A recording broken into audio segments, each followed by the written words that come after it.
나에게 이르시기를 내 은혜가 내게 족하도다. 이는 내 능력이 약한 데서 온전하여짐이라 하신지라. 그러므로 도리어 크게 기뻐함으로 나의 여러 약한 것들에 대하여 자랑하리니 이는 그리스도의 능력이 내게 머물게 하려 함이라.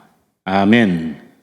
그러므로 시작. 그러므로 내가 그리스도를 위하여 약한 것들과 능욕과 궁핍과 박해와 곤고를 기뻐하노니 이는 내가 약한 그때에 강함이라. 아멘. 할렐루야. 아멘. 오늘 이 귀한 날, 이 저녁도 하나님 부르셨습니다. 믿으시면 아멘. 그 믿음에, 그 부르심에 믿음으로 반응하신 여러분에게 진심으로 축복합니다. 오늘도 우리에게 귀한 믿음의 훈련을 허락해 주시고 그 주님께 반응하는 그 믿음을 우리에게 허락하신 줄 믿습니다. 그래서 한 걸음 한 걸음 또 한순간 한순간도 믿음으로 하나님께 반응하고 하나님을 놓치지 않는 우리의 늘 반복되지만 그 일상이 되기를 주님의 이름으로 축복합니다. 아멘. 그래서 우리의 시각이 더 예민해지고 더 우리의 감각이 하나님께 더 민감해져서 하나님을 모든 일상에서 만나고 경험하는, 그래서 하나님을 꼭 그렇게 경험하고 간증하는 복된 삶이 되기를 주님의 이름으로 축복합니다.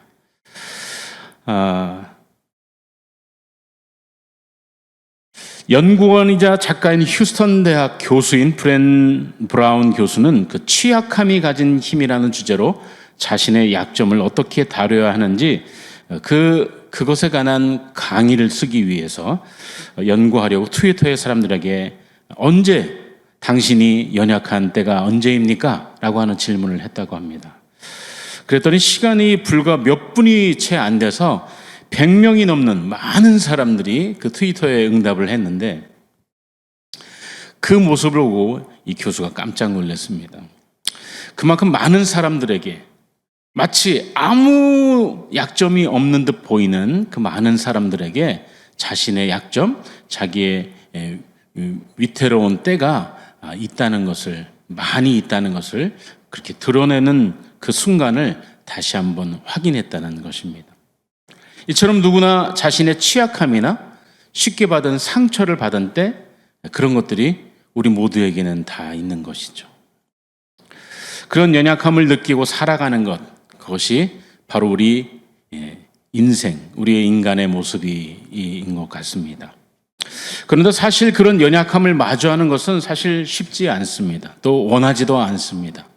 나의 연약함, 그것은 언제나 내가 그것을 거부하고 싶고 때로는 그것이 남들에게 보일까 봐 두려워하는 것이 우리 스스로의 모습인 것입니다. 그래서 우리는 우리의 연약함을 늘 가리길 원하고 또 그렇게 가리는 데 익숙해져 가는 것이 어떻게 보면 어른인 것 같습니다. 어린 아이는, 아이의 모습은, 제가 생각하는 아이는 옷을 다 벗어도 전혀 부끄러움이 없는 그 나이, 그것이 바로 그 에덴 동산의 모습인 것 같습니다. 그때 하나님 앞에 전혀 부끄러움 없이 살았던 그 인격체의 모습, 나이에 상관없이. 그런데 우리의 삶의 가장 어린아이의 모습은 그 옷을 다 벗어도 목욕할 때 엄마, 아빠 또는 형제들 앞에 또 어떤 누구 동네 어르신이라도 전혀 부끄러움이 없는 그때, 그 어린아이의 모습인 것 같습니다. 그러나 우리가 점점 나이가 먹어가면서 그런 부끄러움을 하나씩 감추려고 하고 그래서 남에게 나의 약점을 보이고 싶지 않은 것, 이것이 한편으로는 서글프지만 어른이 돼간다는 우리의 모습인 것입니다. 우리가 이렇게 많은 이유로 이 약점들을, 자신의 취약한 부분을 감추고 있는데 이것이 우리가 다루어야 될 정말 중요한 부분이라는 사실을 오늘 말씀을 통해 우리가 다시 깨닫기를 주님의 이름으로 축복합니다. 그래서 일반적으로 많은 사람들은 약점을 감추고 자신의 장점을 부각시키기를 원합니다. 그것이 사실 이 세상이 요구하는 언어죠. 많은 사람들이 취업을 하고자 면접을 보게 되면 사실 자신의 약점이 드러날까봐 또 반대로 자신의 장점을 더 부각하기를 원해서 그 면접이나 때로는 테스트에 그 성공과 실패가 달려 있는 것이죠. 그래서 많은 사람들이 유능함을 인정받기를 원하는 세상, 그 세상의 논리에 그 세상에 많이 어필하기 위해 열정을 다해 살아가는 것이 우리의 모습입니다. 이것이 어떻게 보면 우리 안에 있는 것뿐만 아니라 우리가 이 자연의 법칙을 살펴보면 그 안에도 이 논리가 그대로 있습니다. 우리가 잘 알고 있는 정글 보면 그 정글의 법칙에는 사실 좀 과한 표현이라고 생각할 수도 있지만 한마디로 정글을 그 표현을 하자면 약육강식으로 표현을 할 수 있습니다. 약육강식이라는 말은 강한 자가 약한 자를 잡아먹는 이 자연 섭리를 말하는 것이죠. 이것은 초식동물인 사슴을 육식동물인 호랑이나 사자, 또 표범들이 잡아먹는 모습을 이야기하는 것입니다. 그런데 이것은 동물들에게만 해당되는 것이 아니라 이 곤충의 세계에도 동일하게 있습니다. 거미나 진해 같은 강자들이 약한 공충을 잡아먹는 이 먹이사슬 관계 가운데 이것이 바로 이 약육강식의 세상이죠. 이것은 동물과 곤충의 세계뿐만 아니라 식물도 마찬가지입니다. 천이라는 과정을 거쳐서 우점종만이 숲의 지배자가 되고, 그래서 소나무 숲 같은 경우에는 뿌리에서 나오는 독한 물질로 인해 그 흔한 잡초조차 그 근처에 살 수 없는 것이 이 소나무. 그래서 우리 숲에서 호흡하는 이 피톤치드 같은 물질도 알고 보면 식물들의 그 전쟁 무기인 셈이라고 합니다. 또 세균이나 곰팡이 같은 미생물계에서도 이 법칙은 예외 없이 드러나는데요. 우리가 잘 알고 있는 유산균이 차지한 이 발효식품도 부패균이 발을 들여 놓을 수 없는, 물론 병원균도 접근할 수 없는 그것이 바로 이 유산균입니다. 만약 이 균형이 무너진다면 우리 장 안에 살고 있는 유산균이 이 유산균을 저장할 수 없어서 우리는 다 급기야 병들어 쉽게 죽게 되는 것이죠. 모든 동물들도 병용균의 침투에 의해서 살아남을 수 없는 것이 우리 장의 모습이라고 합니다. 또 많은 사람들이 즐기는 알코올이나 병원에서 없어서는 안 되는 항생제도 결국 세균이나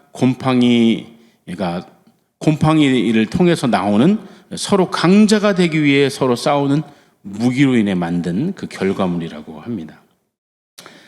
이처럼 자연의 세계에도 존재하는 그 약육강식, 그 모습이 어떻게 자연에만 있겠습니까? 우리 많은 사람들이 살아가고 있는 이 세상 가운데도 동일하게 있는 것입니다.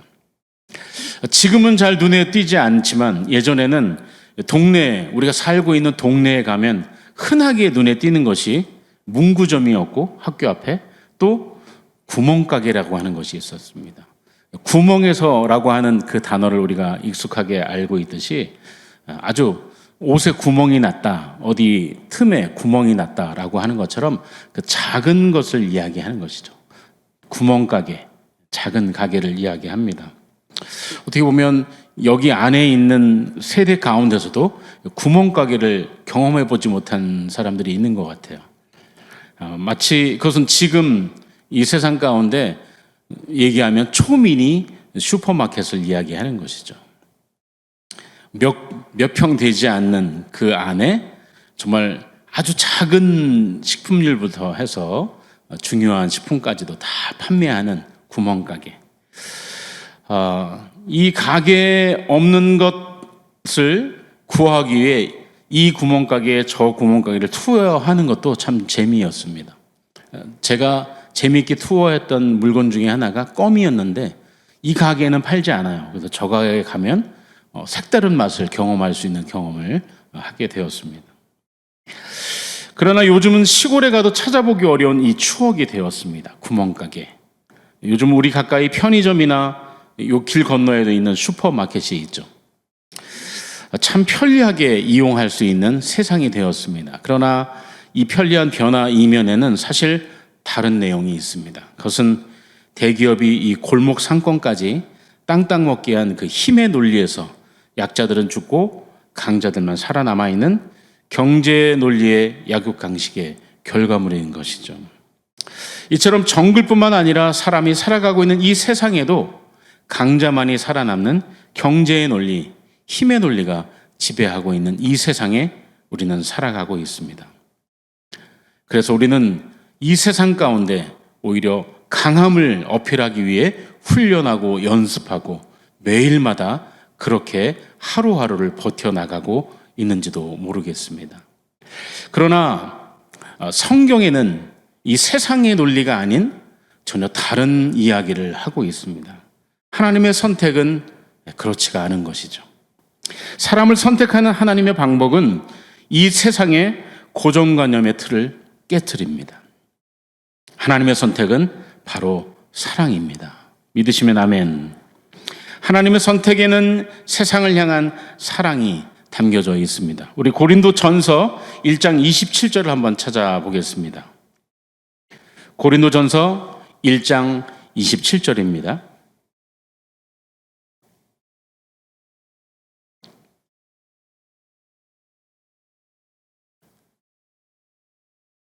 같이 한번 읽습니다. 시작. 그러나 하나님께서 세상에 미련한 것들을 택하사 지혜 있는 자들을 부끄럽게 하려 하시고 세상에 약한 것들을 택하사 강한 것들을 부끄럽게 하려 하시며. 선택의 주체가 누구입니까? 하나님께서. 그러나 하나님께서. 선택의 주체는 바로 하나님이십니다. 그 뒤에 세상에 미련한 것들을 택하사 세상에 약한 것들을 택하사 이렇게 기록되어 있는데 그 선택의 대상은 바로 똑똑한 것이 아니죠. 이 선택의 대상은 강한 것이 아닙니다. 하나님의 선택의 기준이 이 세상의 기준과 전혀 정반대의 모습을 가고 있는 것입니다. 그도 그럴 것은 이 세상의 논리와 전혀 정반대의 역설을 사실 성경에는 많이 표현하고 있습니다. 그 중에 사실 오늘 본문 가운데 드러나 있는 이 말씀이 그대로 드러나는 것이 하나님의 선택한 사람들을 가만히 들여다보면 그렇습니다. 한번 지금 성경에서 선택해서 하나님이 사용하신 사람들을 잠깐 들여다봅니다. 아브라함은 전쟁이 능한 사람이었습니다. 또 재산이 많은 부유한 사람이었습니다. 그러나 그 아브라함이 마므레 상수 숲을 근처에 살던 이 아브라함이 남방 지방으로 이사를 한 적이 있습니다. 바로 가데스 바나와 술 사이에 있는 그랄이라고 하는 그 근처의 땅으로 이사를 갔던 때가 있었죠. 그런데 그때 그 땅 사람들을 이 아브라함이, 전쟁에 능한 아브라함이 두려워했습니다. 아리따운 자기의 아내를 빼앗고 자신을 죽일까 하여 급기야 아브라함이 생각해낸 술책이 무엇입니까? 아내를 누이라고 속이는 것이었죠. 사실 이 아내의 아름다움으로 자신이 죽을까 봐 두려워 아내를 자기의 누이라고 거짓말하는 그 약함이 이 아브라함에게는 있었습니다. 또 아브라함의 약함이 무엇입니까? 그에게 있어서 나이가 많은 것이 약함이었습니다. 더욱이 자신이 나이가 많은 것도 약함인데 자신의 그 아름다운 사랑하는 아내가 나이가 많아 이제 더 이상 아이를 가질 수 있는 그 연수가 지난 것이죠. 그것이 이 아브라함에게는 약함이었습니다. 더 이상 자녀를 갖지 못하는, 한 명도 없는데 이제는 가질 수 있는 환경조차 잃어버린 상황이 되어버린 것이죠. 이것이 바로 아브라함의 약함이었습니다.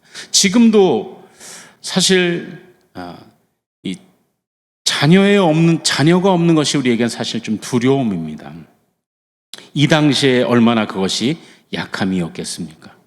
그런 그를 열국의 아비로 하나님께서는 많은 나라의 아버지로 선택하셔서 사용하셨습니다. 모세를 한번 생각해 보십시오. 모세는 죽음의 위기 가운데 기적 같은 건짐을 받아 애굽 왕 바로의 아들로 성장합니다. 그런데 성년이 되어 어느 날 자신의 그 동족인 히브리인을 학대하고 있는 이 모습을 그저 간과하지 못해 그의 혈기로 쳐 죽입니다. 그래서 애굽 사람을 쳐 죽여 급기야 살인을 저지르게 되고 급기야 도망까지 광야로 가게 되는 그런 약함이 이 모세에게 있었습니다. 어떻게 보면 자신의 감정 조절을 하지 못하는 약함이 있었죠. 또한 모세는 하나님께서 이스라엘의 지도자로 세우셨어요. 그런데 그때조차도 하나님 앞에 이 지도자로서의 약함을 드러냅니다. 자신은 말을 잘 할지도 못하고, 그래서 형 아론이 자신의 옆에 있지 않으면 이스라엘 민족 앞에 또 애굽의 왕 바로 앞에 설 수 없는 그런 지도자로서의 약함이 있었습니다. 그러나 하나님께서는 모세를 들어 사용하셔서 그 수많은 이스라엘 민족을 하나님의 백성답게 세우시는데 지도자로 세워주셨습니다. 다윗은 어떻습니까? 다윗은 그 집에 늘 허드렛 일만 하는 그런 막내 아들이었습니다. 급기야 하나님께서 이스라엘의 1대 왕 사울을 패하시고 2대 왕을 세우시고자 계획을 세우실 때 그 집에 제사장을 보내 하나님의 선택한 왕을 세우려고 할 때 수많은 아들들이 있었지만 다윗은 그곳에 있지 않았죠. 어디에 있었습니까? 이 집에 더 이상 아들이 없느냐라고 했을 때 아버지도 그의 형제들도 지금 저 들에서 양치고 있는 우리 막내가 있습니다. 그때서야 생각나는 존재가 다윗이었습니다. 나중에도 다윗이 고백하지만 자신의 가정에서조차도 버림받았던 이 다윗의 모습이 어떻게 보면 자신에게는 약함이었습니다. 인정받지 못하는 약함. 또한 다윗이 왕자에 올라 그 끝도 없는 사울의 자신을 죽이려고 하는 그 모든 위기 상황, 또 그것을 넘어서서 이제 좀 여유로운 왕권에 올랐을까요? 그 힘과 권력이 있는 그때 어느 저녁 무심결 달빛에 밤에 잠이 오지 않아 나가서 밖을 보는데 웬 아리따운 여인이 눈에 띄는 것입니다. 나중에 알아보니 자신의 충신, 그것도 자기가 왕권을 쥐기 전부터 자신과 함께했던 전쟁에 능한, 정말 자신을 위해서는 목숨도 버릴 수 있는 37명의 그런 자신의 충신들 가운데 한 명인 우리아의 아내 밧세바였습니다. 그 밧세바를 범하고 임신이 되자 그 잘못을 숨기기 위해 급기야 우리아를 죽이기 위한 살인의 계획을 세우고 그 계획을 실천까지 합니다.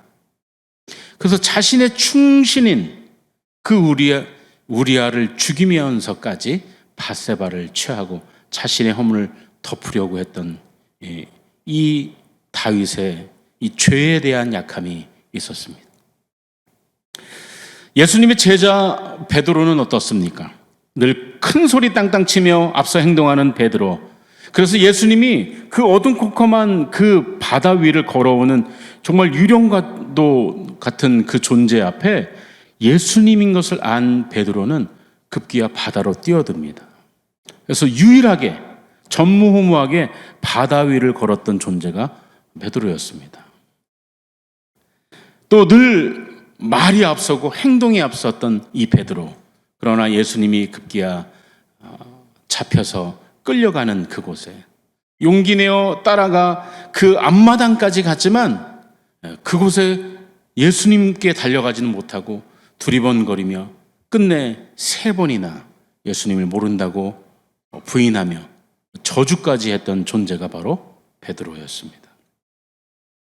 예수님의 다른 제자들은 어떻습니까? 3년 동안 동고동락하며 함께 먹고 함께 잠을 자며 예수님의 놀라운 말씀 사역을 수도 없이 누구보다 더 가까이에서 들었고, 또 예수님이 사역하신 놀라운 기적의 현장들 가운데 또 때로는 목격만 한 것이 아니라 예수님의 이름으로 선포할 때 놀라운 역사들을 경험했던 선교 여행도 했던 존재들이 예수님의 제자들이었습니다.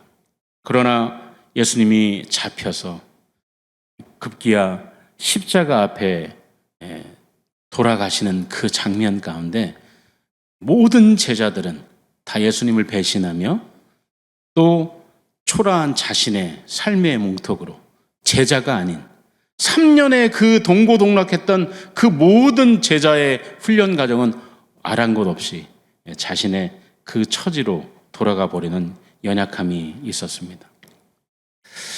그러나 하나님은 이 많은 사람들, 이 연약한 자들을 선택하셔서 하나님이 사용해 주셨습니다.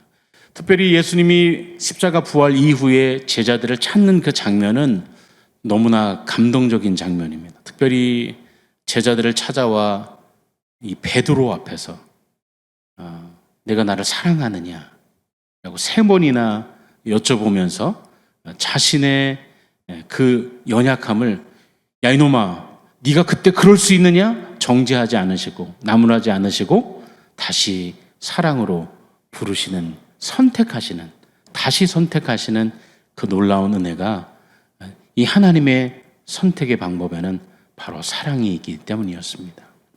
왜 그렇습니까? 예수님은 철저하게 약함 가운데 진짜 강함을 드러내는 존재였습니다. 한번 생각해 보십시오. 예수님이 어떤 분이십니까? 하나님의 아들이십니다. 모든 권세를 쥐고 있고 말 한마디면 천하를 호령할 수 있는 그 능력자이십니다.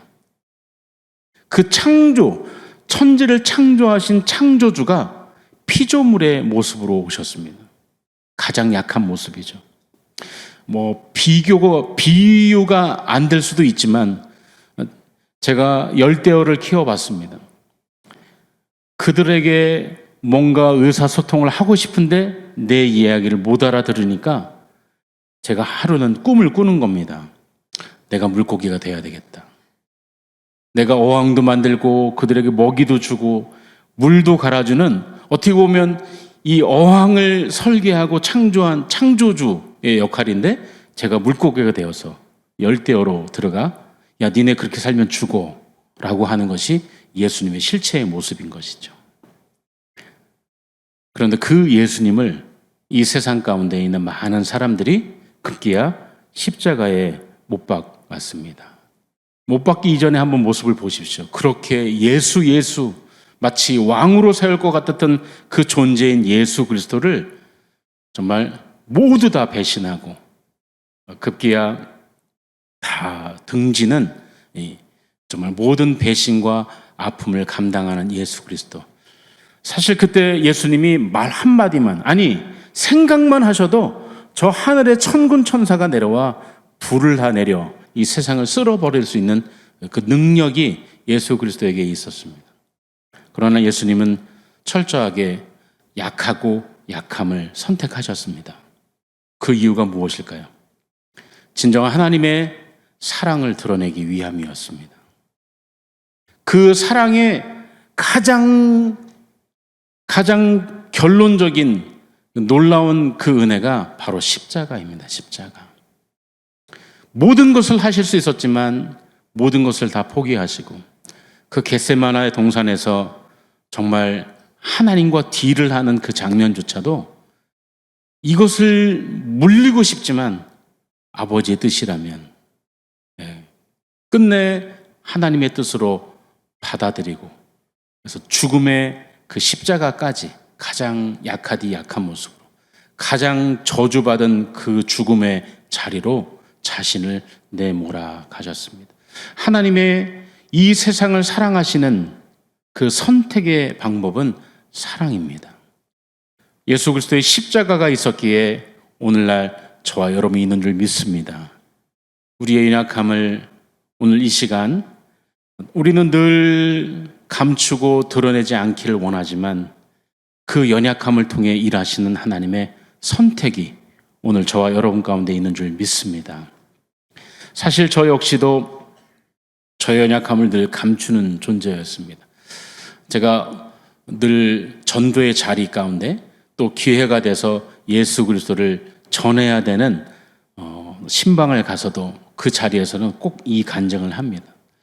어떻게 보면 한번 들으셨을 수 있는 이야기지만 저는 5살 때 전신 화상을 입었습니다. 제 몸의 머리 끝부터 발끝까지 모든 피부와 모든 것들은 다시 불로 다 그을러져서 다시 새로 난 것입니다. 저는 5살 때, 만 3살도 안 된 그 나이에 그런 사건을 경험했고, 제 기억의 조각에는 몇 개 되지 않은 마치 슬라이드 장면처럼 멈춰있는 장면이 저에게는 있습니다. 기억으로. 제가 불이 붙어서 뒹구는 장면, 화재가 진압이 되고 마을 사람들이 큰일 나서 다 몰려와 저는 그 어린 아이가 옷이 벗겨진 상태로 또 늘러붙은 그 화상 입은 상태로 뭘 할 수 있는 게 없으니까 이제 그 당시에 있는 알코올이라고 하는 소주로 온몸을 다 소독해 있는 그 장면, 또 병원에서 마치 미라처럼 눈과 코, 입만 내놓고 온 몸을 다 칭칭 감고 있는 장면, 그 거지를 다 뛸 때마다 너무 아파서 병원 의사에게 그 어린 아이가 빨리 하라고 욕까지 했던, 무슨 욕을 했는지 모르지만 그런 조각의 기억들이 있습니다. 그런 기억에도 잘 남지 않은 그것이 제 인생에 늘 발목을 잡고 있었습니다. 10대, 20대 다른 사람의 이 대인관계를 할 수 없는 연약함이 저에게 있었죠. 사실 제가 이렇게 대면해서 누군가와 눈을 마주치고 대화를 하는 것은 여러분들은 잘 모르지만 제 인생에는 기적입니다. 제가 대인기피증이 있을 때는 골목에 숨어 제가 탈 차가 오면 숨어 있다가 그 버스가 오면 달려가서 차를 타고 후드티나 늘 고개를 숙이고 다니는 것이 저의 습관이었습니다. 왜냐하면 불특정 다수가 저만 보면 불쌍하게 여겨요. 어른이든 아이든. 어쩌다 그랬니? 아니면 아우 징그러워. 이것이 불특정 다수의 저를 향한 관심이었습니다. 그러니까 제가 10대, 20대 때 생각도 안 나는 그 조각 같은 사건이지만 점에도 불과하지 않은 저에게 일어난 일이지만 그것이 매일 생각나게 하는 것이 저의 일상이었습니다. 초등학교 3학년 때부터 하나님을 믿고 하나님은 사랑이라 God is love, 수많은 말씀 듣고 말씀도 암송하고 찬송으로도 부르지만 알고 있는 지식과 느끼는 감정은 전혀 별개였습니다. 하나님이 과연 나를 사랑하시는가? 하나님은 그것이 나중에 발전해서 과연 하나님은 살아계신가? 여전히 시계추처럼 교회는 다니고 있지만 말씀을 듣고 예배는 드리고 있지만 저에게 해결되지 않은 약함이 이거였습니다. 대인기피증으로. 그런데 예수님께서 저를 인격적으로 어느 날 21살 2월 아마 이때쯤이었던 것 같습니다. 제가 삼수하고 떨어져 이제 군대 영장을 미룰 수 없는 그 해 10월 달 영장을 받아놓고 2월 달에 정말 처절하게 막 다 다운되어 있는 저의 골방에서 주님이 저를 찾아와서 만나 주셨습니다. 하나님이 세상을 이처럼 사랑하사. 그 이처럼이라고 하는 단어에서 저를 만나 주셨어요. 단 한 번도 생각해 보지 못한 감정으로 저를 터치해 주셨습니다. 하나님이 나를 사랑하는데 그 깊이와 넓이를 경험케 해 주셨어요. 지식이 아니라 이 가슴으로. 그래서 저의 인생 가운데 정말 하나님을 믿는 것이, 하나님을 이렇게 믿고 놓치지 않고 살아가는 것이 저에겐 너무나 큰 은혜이고 그것이 저의 약함을 늘 통해서 그 하나님의 존재, 하나님의 사랑을 선포하는 것이 저에겐 축복입니다. 오늘 저와 여러분에게 하나님은 말씀하십니다. 우리 모두에겐 다 약점이 있습니다. 누구에게나 드러내지 못하는 성격적으로 또 환경적으로 때로는 물질, 건강, 관계 또 비전 그 약함이 우리에게 더 이상 발목을 잡고 있는 늘 넘어뜨리는 존재가 아니라 하나님은 그 약함을 통해 하나님을 드러내는 강함으로 사용하시는 놀라운 역사가 있는 줄 믿습니다. 그 하나님을 꼭 붙잡고 오늘도 그 하나님을 경험하는 저와 여러분 되기를 주님의 이름으로 축복합니다. 또한 하나님의 선택은 이 세상의 가치에 도전이 됩니다. 믿으시면 아멘. 요한일서 2장 16절 제가 읽어드립니다. 이는 세상에 있는 모든 것이 육신의 정욕과 안목의 정욕과 이생의 자랑이니 다 아버지께로부터 온 것이 아니요 세상으로부터 온 것이라. 이 세상의 모든 것, 이 세상의 체계를 구성하는 요소들을 이 성경에 지금 나열하고 있습니다. 그것이 무엇입니까? 육신의 정욕, 안목의 정욕, 이생의 자랑입니다. 이 세상의 이 체계를 구성하는, 그러나 하나님은 이 세상의 체계를 깨트리시는 분이시죠. 거스르시는 분이십니다. 하나님께서는 고린도전서 1장 27절에 이렇게 말씀하십니다.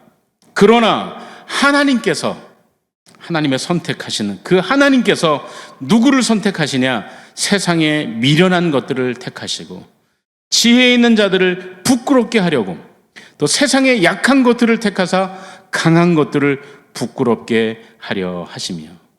아멘. 하나님께서 지혜 있는 자들을 부끄럽게 하시려고, 하나님께서 강한 것들을 부끄럽게 하시려고 하나님이 선택하셨습니다. 약한 것을 또 미련한 것을 택하여 주셨습니다. 부끄럽게 하다의 원어적인 의미는 모욕을 주다, 명예에 손상을 입히다라고 하는 뜻입니다. 그리스 로마 문화에서 이 명예를 굉장히 중요하게 여기는 이 문화, 이 시대에 이 명예를 손상을 입히는 행위는 굉장한 타격을 주는, 심각한 타격을 주는 행위인 것입니다. 하나님께서 선택하셨는데 그 선택의 목적이 이 세상의 타격을, 이 세상의 문화에, 이 세상의 가치에, 이 세상의 체계에 타격을 입히는 것이 하나님의 목적이라는 것입니다. 바로 하나님께서 이스라엘 백성들을 선택하실 때 아브라함을 통해 한 명도 존재하지 않는 그 이스라엘 백성들을 아브라함을 통해 선택하실 때, 또 하나님의 때가 돼서 애굽 땅에 종살이하고 있는 이스라엘 백성들, 정말 셀 수 없는 수많은 그 민족으로 이루어진 이스라엘 백성들, 그들을 하나님의 백성으로 삼으실 때 하나님께서는 그 애굽 땅에 있는 하나님을 알지 못하는 우상을 섬기고 있는 이방인들 뿐만 아니라 하나님이 선택하신 이스라엘 백성들에게 하나님이 누구이신지를 보여주시고자 10가지의 재앙을 통해 애굽을 탈출하게 하셨습니다. 그래서 하나님이 누구인지를 드러내는 것, 또 하나님의 능력이 얼마나 큰지를 드러내는 것이 바로 출애굽의 사건이죠. 오늘 저와 여러분 가운데 예수 그리스도의 사랑의 그 놀라운 은혜가 이 세상에 정말 힘으로 따진다면 하나님은 마치 구약시대에 정말 불을 내려 성을 다 쓸어버리는 것처럼, 또 노아시대 때 물로 이 세상을 심판하는 것처럼 예수님 시대에 쓸어버리셨어야 되지만 주님은 그 방법을 선택하지 않으셨습니다.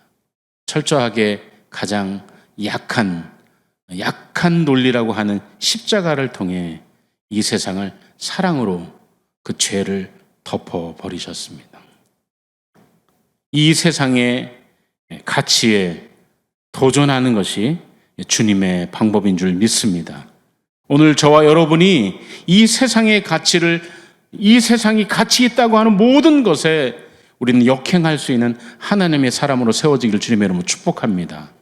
우리 안에 정말 관심 가져야 될 것이 우리의 정욕이 아니라 우리가 움켜잡아야 될 것이 아니라 예수 그리스도 그 십자가의 사랑을 붙잡기를 주님의 이름으로 축복합니다.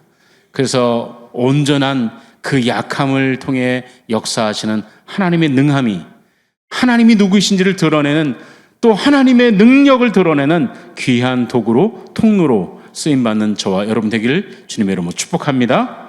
아멘. 우리 가운데 오늘 말씀 주신 것처럼 그렇다면 우리가 해야 할 일은 우리의 약함을 인정해야 합니다.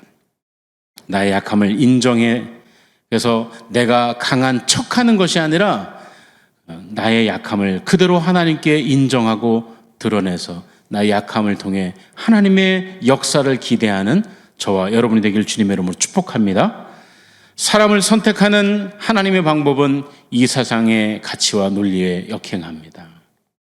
하나님의 선택은 사랑이고 하나님의 선택은 이 세상의 가치에 도전하는 것입니다. 오늘 저와 여러분을 통해 이 세상에 하나님이 누구인지를 밝히 드러내는 그 놀라운 통로로 쓰임받기를 주님의 이름으로 축복합니다. 아멘. 같이 한번 기도합니다. 살아계신 아버지 하나님 감사합니다. 오늘도 가장 약한 때 강함이 무엇인지를 오늘 성경 말씀을 통해 우리가 살펴보았습니다. 하나님, 이 세상의 논리는 늘 강하고, 하나님 이 세상 가운데 정말 그 강함을 드러내고 그 강함을 인정받기를 원하는 것이 이 세상의 논리인데, 오히려 하나님의 방법은 가장 약하디 약한 그 약함이 있는 자들을 오히려 선택하셔서 하나님 그들을 통해 하나님이 누구인지 하나님의 능력을 드러내는 귀한 도구로 사용하셨습니다. 하나님, 오늘 우리 안에 주님의 이 선택을 다시 한번 기대하게 해 주옵소서. 더 이상 나의 약함을 정죄하지 않게 해 주시고, 오늘 하나님이 나의 연약함을 통해 하나님이 어떻게 일하실지를 기대하는 믿음의 눈을 들게 해 주옵소서. 하나님, 그래서 주님 손에 내가 붙잡힌 바 당한다면 오늘도 연약함이 아니라 나의 약함을 통해 오히려 강함을 드러내는, 이 세상을 부끄럽게 만드시는 하나님이 누구인지를 밝히 드러내는 놀라운 도구로 쓰임받게 해 주옵소서. 하나님, 그것이 주님의 논리인 것을, 주님의 방법인 것을, 주님의 선택인 것을 기억하게 해 주옵소서. 믿고 감사드리며 예수님의 이름으로 기도드립니다.